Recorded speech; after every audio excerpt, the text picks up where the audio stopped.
Great. Okay, so you can keep going with our welcome activity. Go ahead and drop in the chat what school you are associated with, or more than one, and anything that's happening in the Safe Routes to School front. We'd love to hear what's going on around the region. My name is Heather Wolnick. I'm a community organizer here with SVBC. And like I said, I'm super excited about this topic. I have 2 kids in elementary school, and Safe Routes to School is really kind of how I got into the movement. It's a big passion of mine to make our cities much more able, or make it so that our kids can get around independently and safely, hopefully to school and also to activities and all sorts of things. So with that, I'm going to introduce briefly, and she will introduce herself further, Ann Jasper, who's going to moderate for us today. And she's a former SVBC programs director. I don't know if director was your title at the time, but head of programs. And then she's now with the city of San Jose. So Ann, please take it away. Heather, do you want to share your screen again?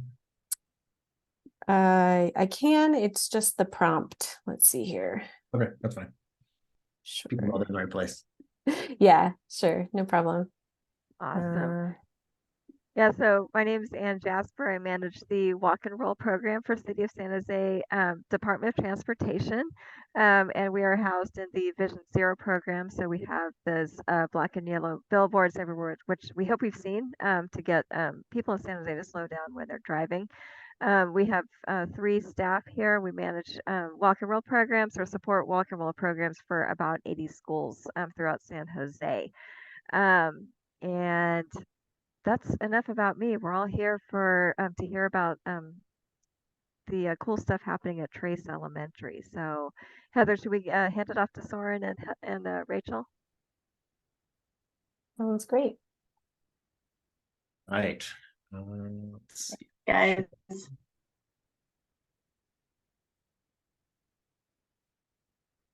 All right, can everybody see my presentation? Loading. Loading. Let me know when we're ready. My screen sharing is paused. Do I need to like get approval for that or something? It was working for me earlier. Do you want me to put up the slides? Oh, no, there's a button that says resume share. No. Let me just stop and start again for 1 second. Sorry. All right, can you see the title page? No. No. All right, I'm going to let Rachel share. So much for, I was all ready with my clicker and everything. Hold on. It's working. Oh, I don't know if Rachel's actually allowed to share. I'll try one more time while we're... I think I am. Hold on. Should be. Here we go. Are you seeing my screen now? Yes. Can you go to slideshow view though? Oh, I see what's happening. It's when I press, it's like when I, for some reason, when I do it full screen to make it work like a slideshow, it stops working. Stop sharing. I don't know why that is, but we're not gonna worry about it. Is it okay? We can go this way?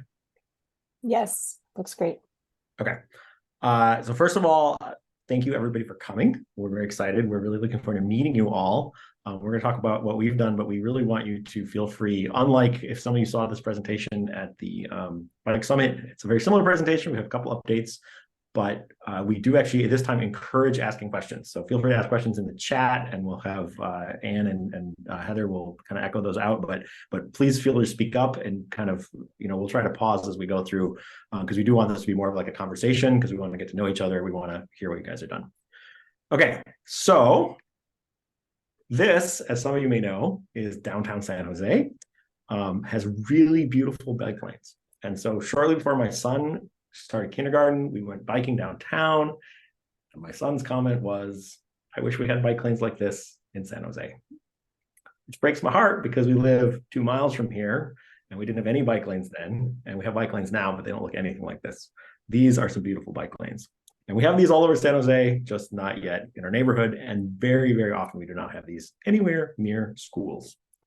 Instead, near our schools, it tends to look more like this, where we're biking to school. There's not really space for bikes, and there's doors opening everywhere. And so this is kind of the situation that we were in for the first couple of years, and we're still in, honestly. But we have some promise of maybe making it better one of these days. But let's do a little quick activity of getting to know you all. Is this, oh, this isn't going to work. I had a build on the slide, but it's not going to build now. So just, first of all, Rachel and I are parents of kids at Trace Elementary in San Jose. It's near the Rose Garden. And just we'll do these one at a time. So the first thing, give us a thumbs up if you ever biked or walked near school during drop-off. Hopefully I'll be able to see that even though I'm sharing my screen. Okay, how do I see? I'm trying to get a feeling for like how many people are. Okay, there we go. I made you all huge. All right, I see a lot of thumbs. Awesome. Next, so you're already familiar with the general problem of like biking near schools during drop-off time. Next, give us a thumbs up if you have school-age children. Just trying to get a feeling for our crowd here. All right, so some people have school-age children. Okay, decent number of people have school-age children. Cool, great. Maybe not quite half, maybe a third. And have you advocated, maybe not directly because of it being a school, but one way or another, give a thumbs up if you advocated specifically for safe routes near schools. There's a favorite, like Forbes Avenue is like one of my favorites in Santa Clara, but it needs some love. And then also, if you went to the bike summit and already seen most of this presentation, give us a thumbs up. We just kind of want to know. Okay, a few of you whose names I recognize, but most of you have not seen this presentation before. So that's kind of cool and exciting. Okay, awesome. We will give that presentation with some of that information in mind. Okay, so first of all, here's what we're going to talk about. We're going to talk about our school, our team, kind of how we learned to mix advocacy and fun together for a pretty sustainable project. Some small improvements that we've done, a big experiment that we've done, and then sort of direction that we want to head in the future. So first of all, Soren, I just want to break in for a second and point out we have a couple members of our team here. So if at any point, yeah, if anybody has questions, but Emma, who else is here? Amber? I saw Amber, I think. Yeah. Amber was here. So if anyone else from the Trace team at any point would like to add anything or bring anything up, I think that would be great. Thank you for being here, guys. We have the only reason that we've been able to do any of what we've done is that there's just been this awesome group of parents that it's been so fun to get to know and work with.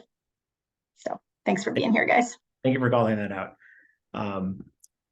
So, all right, so we have 3 schools. They're all very close to one another.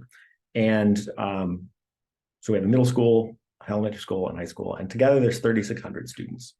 And so you can imagine traffic on the street right down the middle here, especially between the high school and the middle school. It's pretty crazy. Park Avenue, some of you might be in San Jose, you might be more familiar with Park Avenue and near Hoover during pickup or drop off. It's some serious business. And there's a ton of people that you can't drive your kid to school. It's just not possible. And so a lot of people park and walk. And so we're trying to make it both safe for people that are walking long distances, people walking short distances, but also people who are biking. So enter in this situation. I'm like, I emailed the city and they didn't do anything. And I emailed the previous principal and nothing happened. She emailed the city and nothing happened, right? And I was like, I give up. But then at the farmer's market, this cargo bike appeared, and anytime there's a new cargo bike at the farmer's market, I'm like, who's this? And I met Rachel, and she was like, I think we can do more. Let's like start something, because she was new to the neighborhood and she was going to be at the school with a kid there. And I was like, okay, let's try. And so we did, and it turned out first we had to hunt down Anne. We managed, SVBC helped us get Anne's name, and we hunted down Anne from the city of San Jose. She's in charge of the walk and roll program. And we also talked to our principal, and turned out the new principal had done walk and roll at the previous school. And she had a lot of ideas about what we should do. And so she said like, oh, cool, you can have like a special day where you hand out prizes. And we're like, no, we need a bike lane. And she's like, but you might not get a bike lane right away. So why don't you have a day where you hand out prizes, and Anne at the city will give you free prizes. Like, oh, Anne, you know Anne? She's like, yeah, of course I know. It's like, oh, okay, I didn't need to work so hard. So our principal was super supportive, and she was like, okay, all you have to do, and she was like really like me and Rachel, she's like, this is what you're going to do. First of all, here is the president of the PTO, then president of the PTO, and you're going to be a part of the PTO. We're like, okay. And then the president of PTO was like, how much money do you want? And we're like, ooh. So that was really good. And then we kind of just had one day where we said it's going to be a special walk to do. It was kind of oriented around, might have been oriented around International Walk to School, but I can't remember. But it was a, we said we're going to have volunteers, we're going to hand out prizes, and we're going to put out posters. So one of us made a survey for volunteers, and one of us made a poster. We got a friend to translate it. And then we were able to kind of get that message out to the school population. It was critical at that first step that the principal was on board and was like, sure, I will, whatever you want me to send to the school, as long as it's in this box, I will send it out to the school. And so like every single week, practically, at certain, depending on what we were working on, she was like, here's the latest, here's the latest walk and roll update. And she was really sharing it with the whole school. So I do see we have a bunch of chat messages. Are any of those questions that we want to stop and talk about? I'm going to also talk more about our team, but that was just like the very genesis was like 2 people and a principal and maybe like a couple of friends helping out. We don't have questions yet. Okay. So I'll just kind of butt in, Soren, and let you know when we have a question. Yeah, I think we'll just try to kind of pause as we go along. Okay. So there's like a little lull. We'll pick up the questions. Cool. So we have about 20 people who help us regularly. There's probably another 20 people that have helped us at some point. A few of those come to our weekly meetings. Another few of them show up every month to hand out the prizes.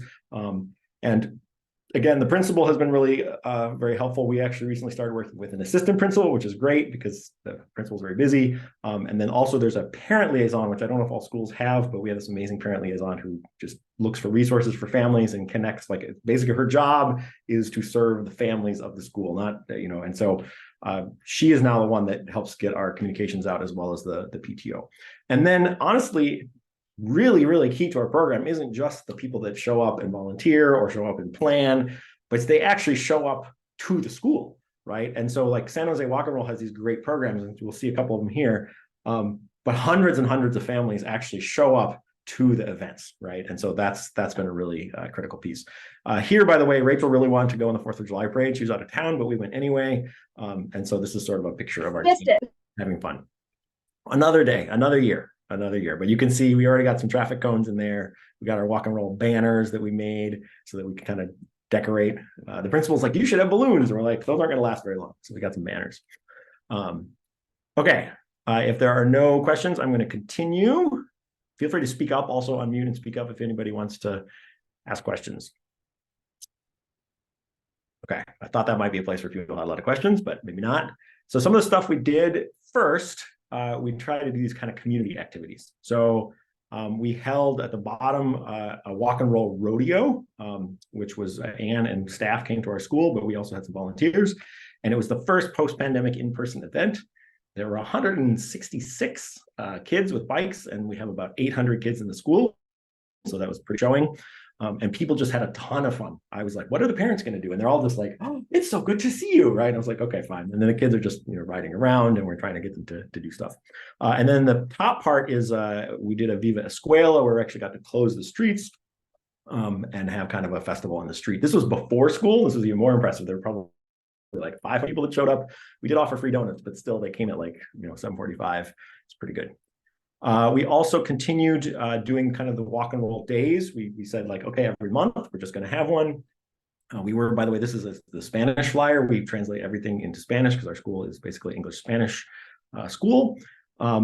We also started getting into bike skills. So the first time we did a bike walk and roll rodeo, we kind of did the core piece, which is like, how to ride a bike, but you might not know how to signal or stop, right?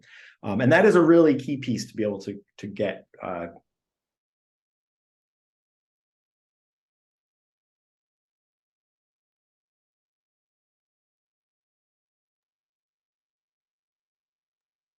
Hey, Soren, your connection froze for me. We lost you, Soren. Rachel, maybe you want to pick up for a little bit while he Reconnects. parents and the kids together. So we actually encourage parents. Uh-oh. All right, let me share the slides. Hang on just a sec. Hey, Soren, you're on mute and we lost you for a minute. Okay. Soren, let's- I'm going to share the slides instead of you, just in case that happens again. Okay. Uh, Did you guys oh. hear about taking kids into the street? Not yet. Okay. I guess it helps to have the picture. Yeah, hang on. There's a great video of like what what in-person meetings would be like if they worked the way Zoom did. And like halfway in the meeting, there's just a guy like stuck in the hallway.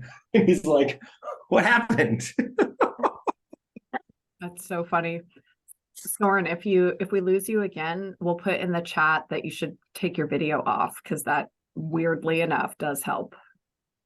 That definitely helps. I will try that if we have more troubles. Okay, cool. All right. So go ahead and slide. Another slide. Oh, one. We didn't hear about the bike trains.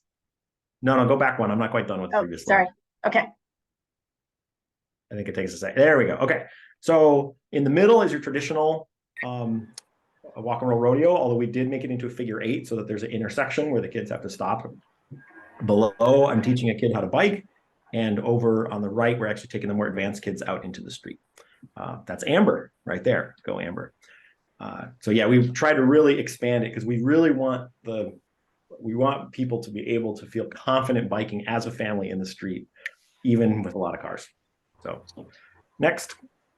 Hey, question. Is it okay to ask questions? Sorry. Absolutely. We Yeah. very much would love to hear your questions. Hey, just curious, did you do with us any education to parents on driving and how to be, That was one of the first things that we kind of identified as a kind of missing piece. And the walk and roll program of City of San Jose has started adding some of that. Our principal has actually been really good about that. Without us even doing anything, she's just like, hey, and you'll see some of the projects that we did in the future kind of encourage better driving. We don't have, for example, a particular speeding problem. We do have a door problem. Unfortunately, we can easily reach our school, but it's a lot harder to reach the high school. And so like half the cars are not our cars. We have thought about doing like street side signs, but we haven't quite gotten there yet. So, but that is definitely an area of interest that we haven't, with the exception of our principal being pretty awesome. And just like she reiterates the rules of the school to the kids, she reiterates the rules of the road to the parents. That's because that's to me just a big missing link in general. Like I bike quite a bit and cars are far from courteous to bikers and pedestrians, unfortunately. So you're building a lot of great materials. Would you be willing to share those materials so we don't have to recreate the wheel? Absolutely. Yeah, that's one of the projects. It's one of the reasons we're having this meeting is so we can kind of figure out, like, we did this at our school and some of it is very applicable to anywhere, but some of it is like very specific to our school. And so we're trying to peel apart that and say like, hey, here's the plan we did for this. Here's the plan we did for that. That's awesome. I'm not sure. You put a lot of time into this, so that would be very much appreciative. I see Charlene's hand up. Did you have a question? Yeah, Charlene has a question. Yeah, I have 2 questions. The first is hopefully a quick question, and the second one might be a little more involved. The first question is, you mentioned just now that you took kids out into the streets. Did you simulate somehow? Did you do it during school drop-off time so that you could get the car? We did not get quite that. We didn't get quite that level of intensity. Amber, did you at least take them past some parked cars? This was I feel like this was like a Friday after school. So there was some, there were some parked cars and some drivers out there. Okay. And so, yeah, that's fine. I just wanted to know whether you did it during school drop, because it's very different whether you do it after, well after school or during the actual time. But then did you find, and maybe you'll say this, do you find that these little kids who are like under 3rd grade bike in the streets? I will just say that picture on the right there is us doing it. You can see that there's a ton of cars there, even though it is after school. And I would just want to point out that this is a work in progress, even though we have things to share and we're building this. This picture shows me and this group of kids. It's a 4-year-old, and in front of me, actually, he was 3 at the time, out there riding on his own bike, following the rules of the road. And we had a group of probably 15 kids and about 6 adults riding with us, learning how to ride together on the road.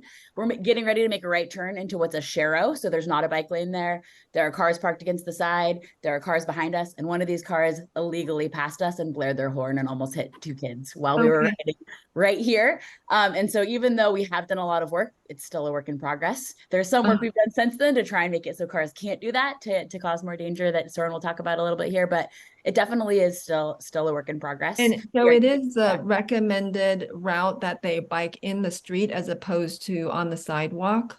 Correct, yeah. I see. And then my second question is, and maybe you'll be addressing this later, Soren, but I wanted to know, if you did not have such supportive staff, both at the school and the city level, how you think your program would have, the outcome would have been, and what you may have done differently, or what kind of success level you would have had. That is a great question, and I will let others from the committee answer it also. But my feeling, so when we very first started, we hadn't met the PTO yet, right? Like we were just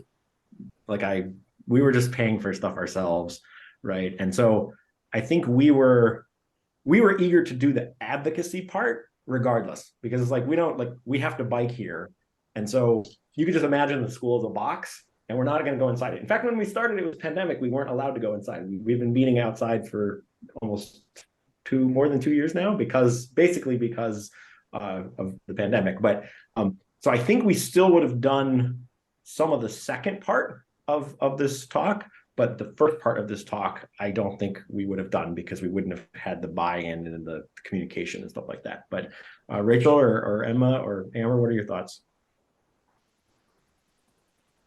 Yeah, I mean, I think those relationships were really key to getting people to listen to some of the advocacy we did, and we'll talk about in the second half of this. Having those friends with the PTO and the school administration and the backup of the city walk and roll program was so important. And doing these fun events really built a lot of the goodwill that allowed people to hear us, I think, when we talked about, needing to make infrastructure changes so that people on bikes are safer. And again, work in progress. This is very, very far from a finished product. And that's why we're hoping to have a conversation about techniques that other people have used, because although we've done a lot of fun, cool stuff, we still don't think that our streets are where they need to be, far from it. To make kids as safe as possible. I was gonna say too, hi, I'm Emma, I'm a Trace rock and roll parent too. I was gonna say too that I got involved with walk and roll, and I was not really a biking person at all.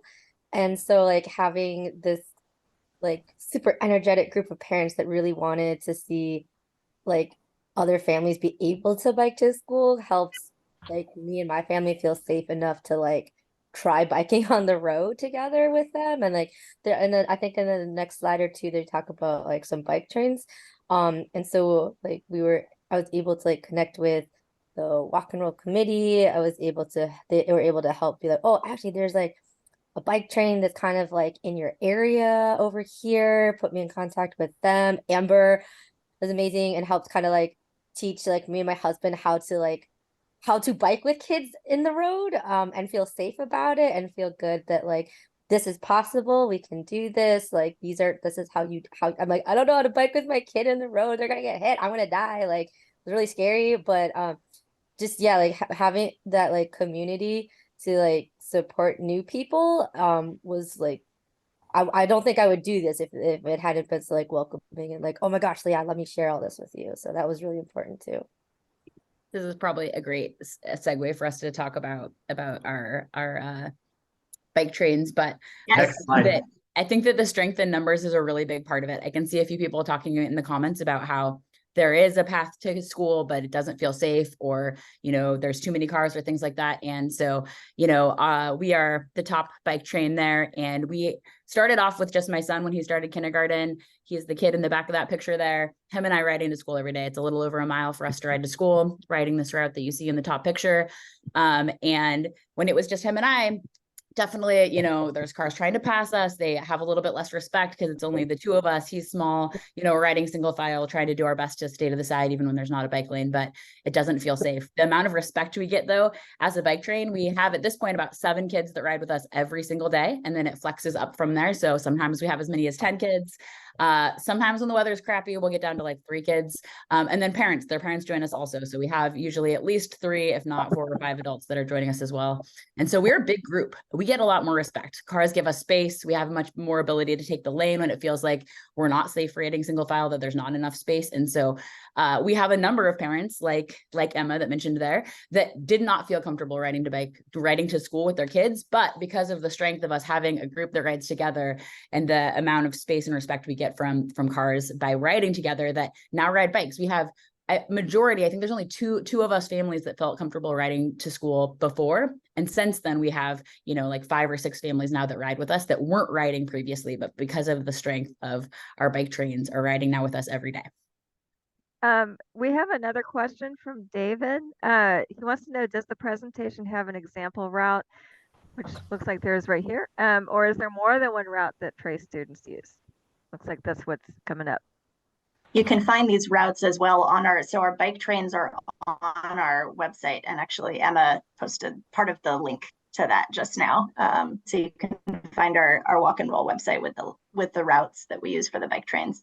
Yeah, it's also at the very end of the presentation. It's tracepto.com under programs.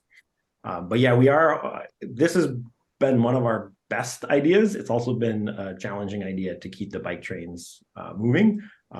Amber's been awesome. Kind of had 2 very dedicated families there.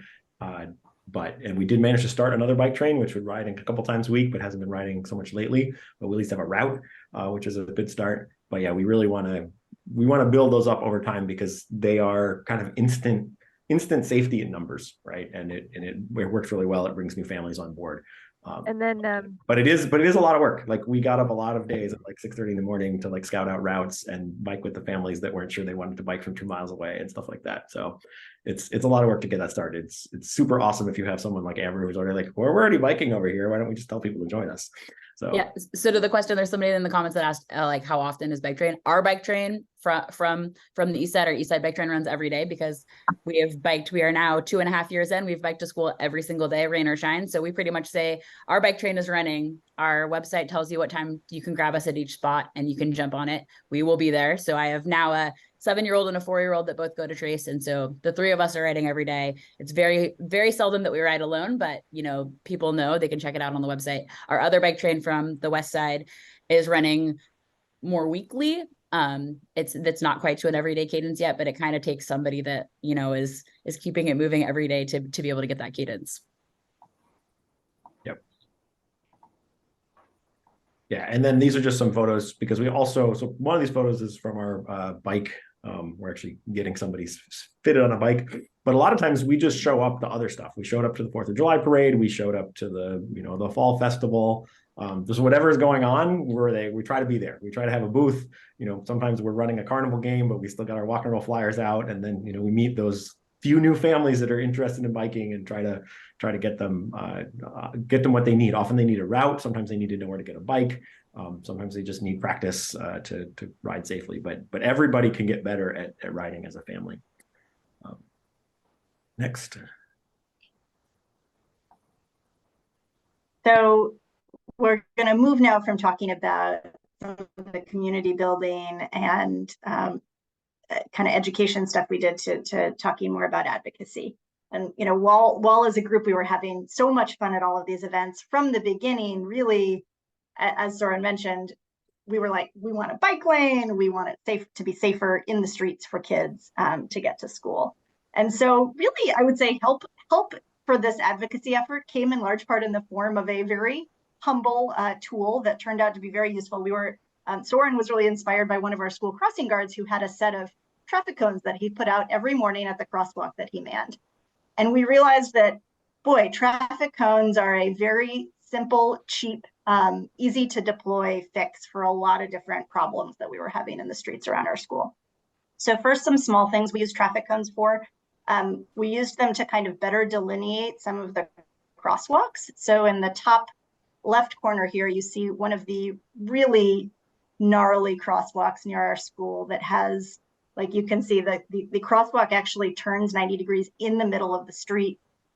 Before any of our interventions, it was really pretty low visibility, and the traffic with, over 300 cars crossing this crosswalk and hundreds of pedestrian crossings every morning was intense. So we used cones to kind of slow cars down as they were having to traverse this crosswalk, and just to make it more visible as well. And then we also used cones to provide a spot in the middle of this like bizarre L-shaped crosswalk to give pedestrians a place to stop, look for traffic coming the other way, pause, and then cross the other way, rather than having to do that in a completely unguarded way. Now we had some cones that provided them a little island of safety in the middle of the crossing.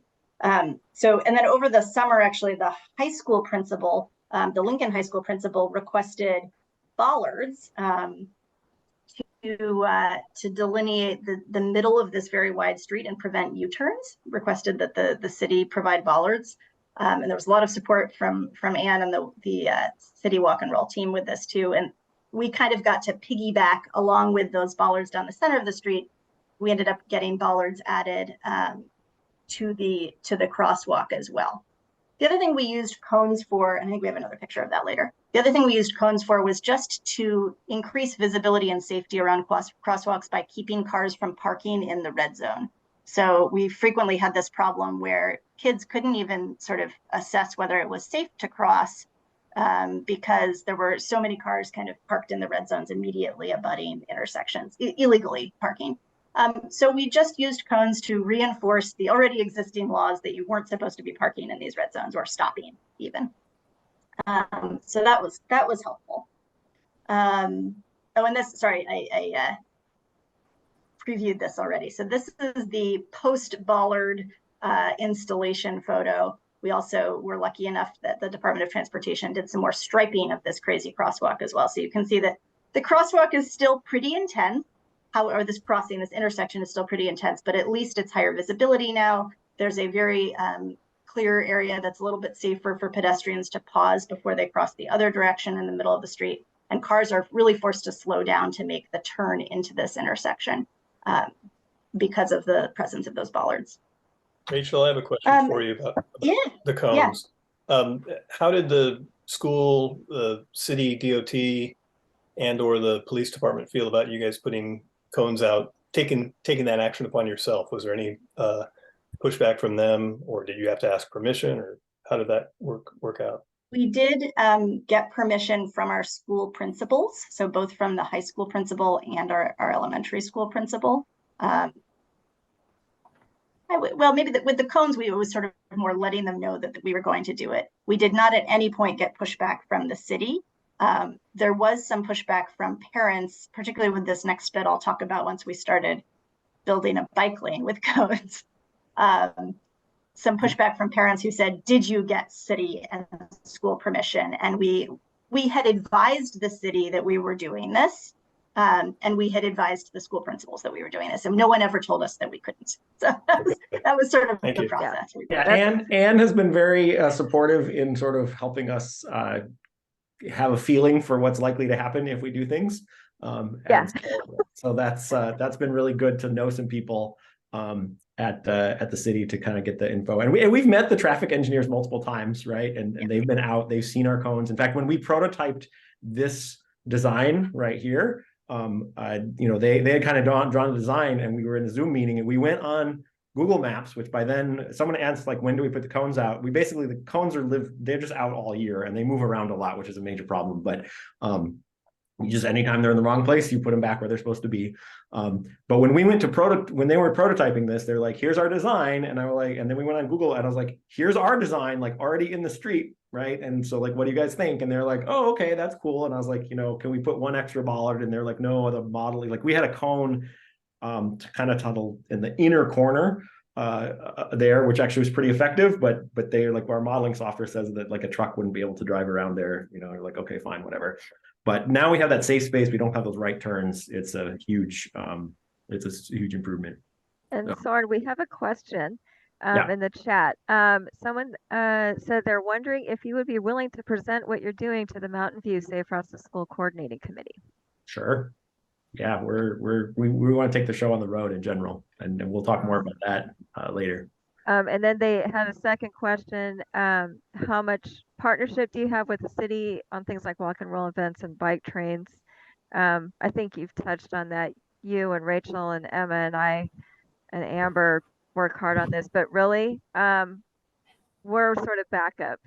Rachel and Soren and Amber and Emma do everything. The city, we basically try to support whatever they want. Yeah, so I think that's legal.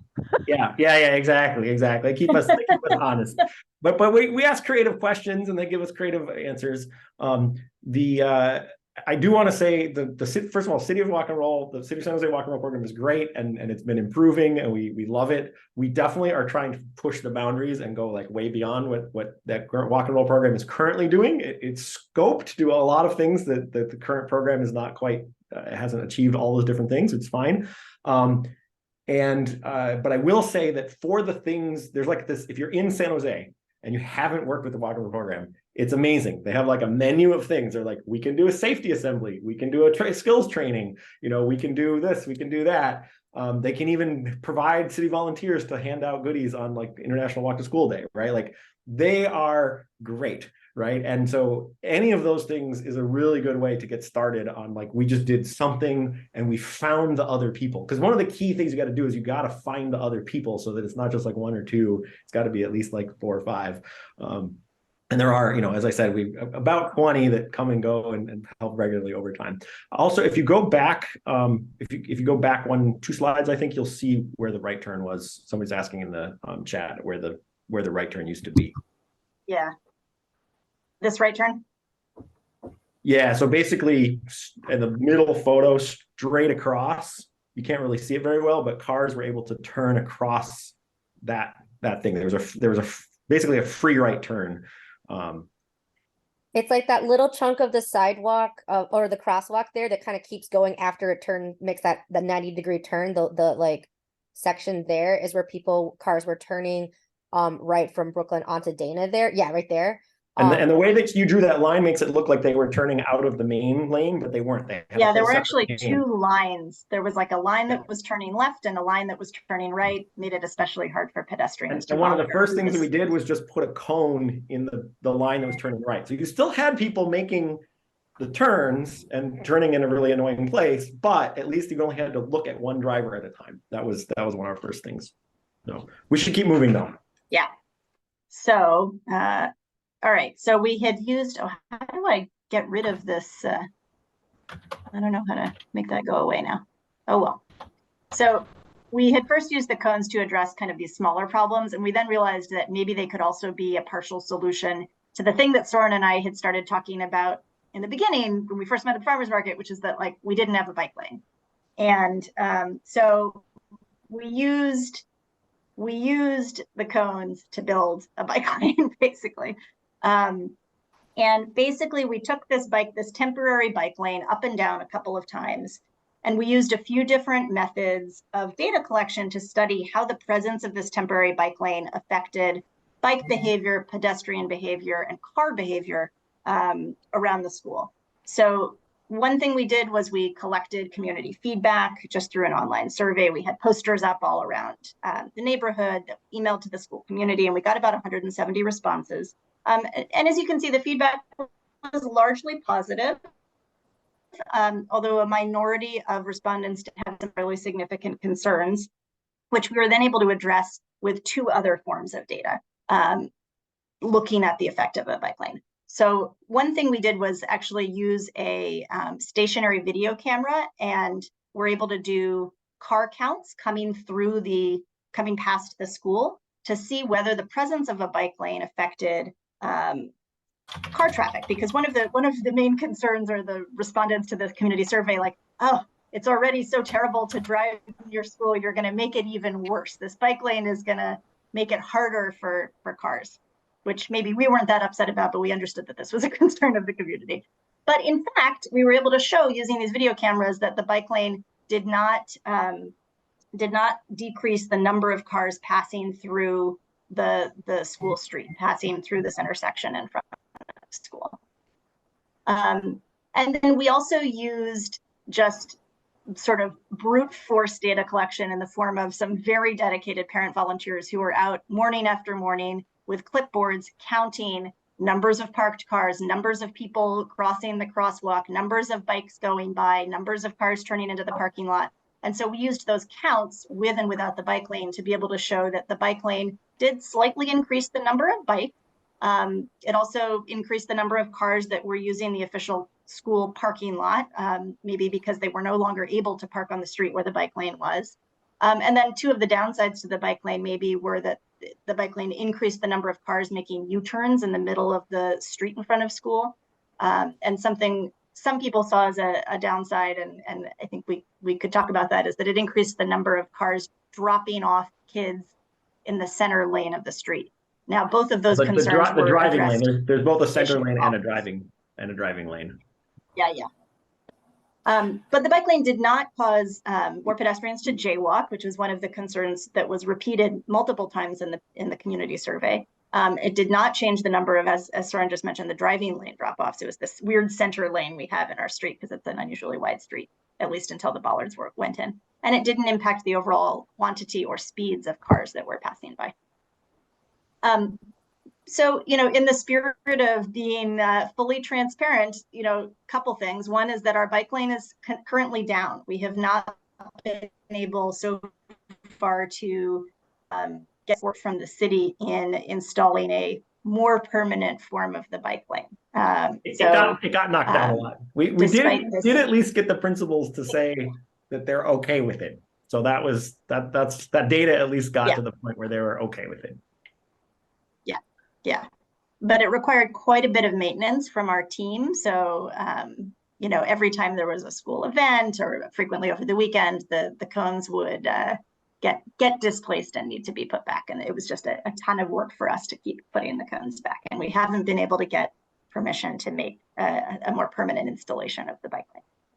And then another issue that's been kind of percolating all along over the last couple of years, and in fact, even before we started our school's walk and roll program, was this other intersection behind the school, which is a three-way intersection at which there is very low visibility. There is no stop sign. We now know, because we've done a sort of similar process of data collection at this intersection, we have a couple hundred cars crossing this intersection every morning, over 100 pedestrians.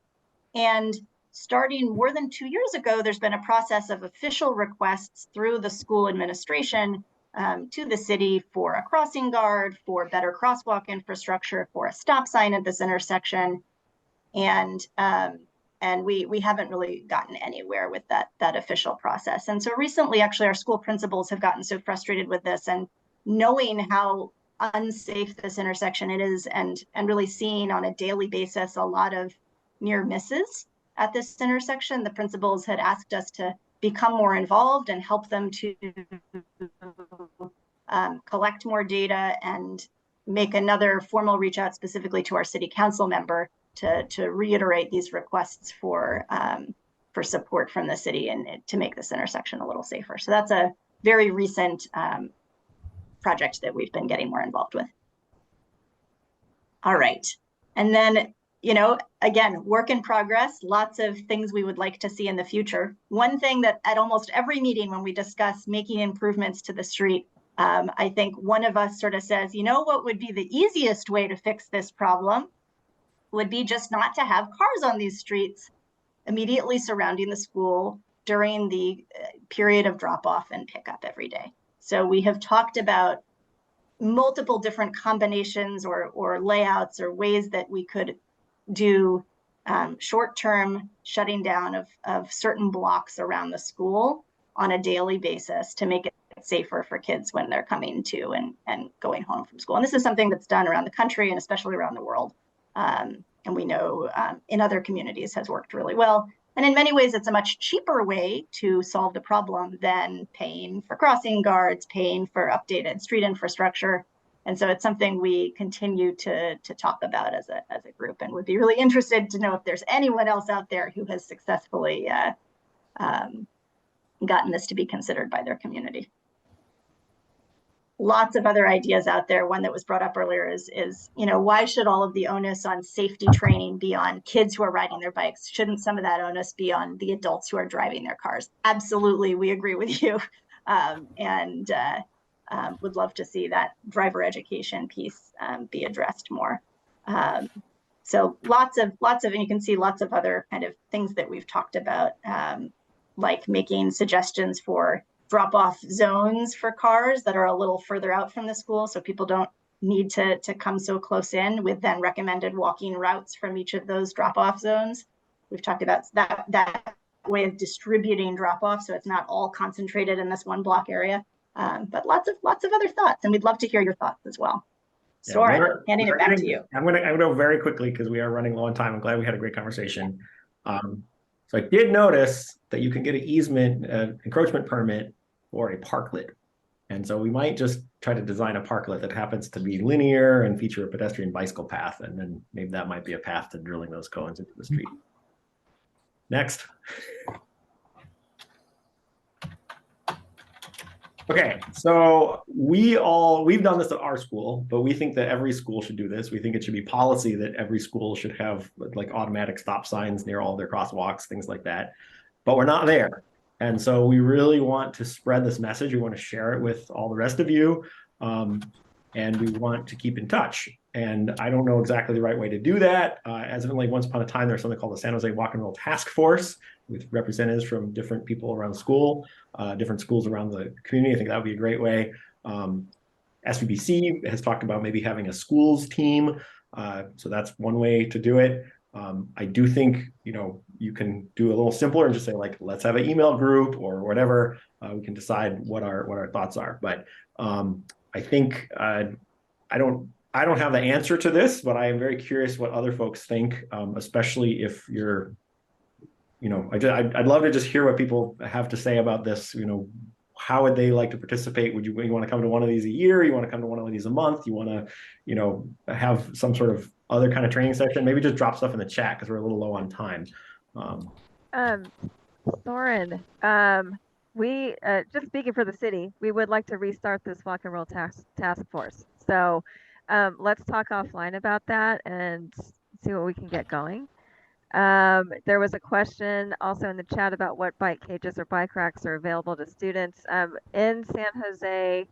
So Amber answered for Trace Elementary. For schools in San Jose, we do have a bike rack installation program. And so if your school does not have bike racks or they're insufficient, please do reach out to me and I'll put my email in the chat.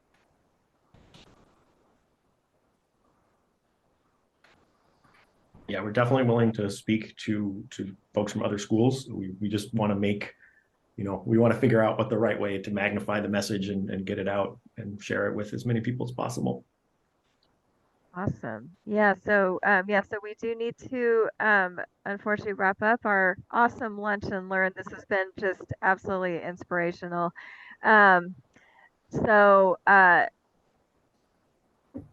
What would be the next step, Heather? Can we reach out to everybody on this call and maybe do a survey to what Soren was asking about, like how often we can all meet? If SVBC wants to facilitate that, or the city, we can also try to fit that in too. Yes. Okay. So there we go. This is going to be my first steps, but we can definitely we'll send out an email out to all the registrants here, and we can definitely add in some surveys about if people want to meet. I like the idea of quarterly, that sort of thing. But two of the things that SVBC can offer right now to continue this conversation join your local team, and Diana or Anthony, can one of you drop these links into the chat for me? So we have local teams. If people aren't familiar with them, they're not just about safe routes to school. They're about kind of all things, can be all things street safety or just bikes in the various locations. So that's a great way to connect with people. And then we've also started a Slack workspace for all of these local teams, and I'm putting out this link. This link expires in 2 days, so please join. I've created a channel specifically there where we can talk across the whole region for safe routes to school and share ideas. Great. With emails and that sort of thing, we'll talk amongst staff on whether we can start a Google group or some other form. It says to the connect Slack, people the with Slack emails. link is no longer active, unfortunately. Oh, does it? Okay. Then what I will do is everyone who's here will get an email with a link in it to join. And then to wrap up, we're almost at time. But I just wanted to say once again that the SVBC Bike to the Future, which is our annual fundraiser ride, is coming up on October 29th. And this is how we can pay for things like this and have forums and the Zoom and our staff time to devote to this. So please, please, please consider joining us for the fundraiser ride. And we didn't get to a lot of the questions, so I just want to, we just have 3 minutes, see if there's anything else that we I think Emma and Amber have been answering a bunch of them. Great. Yeah, awesome. Thank you. Okay, you know what I'm going to do? So while we have it, I am going to go ahead and create a new Slack link for you guys and put that in the chat. 1 second here.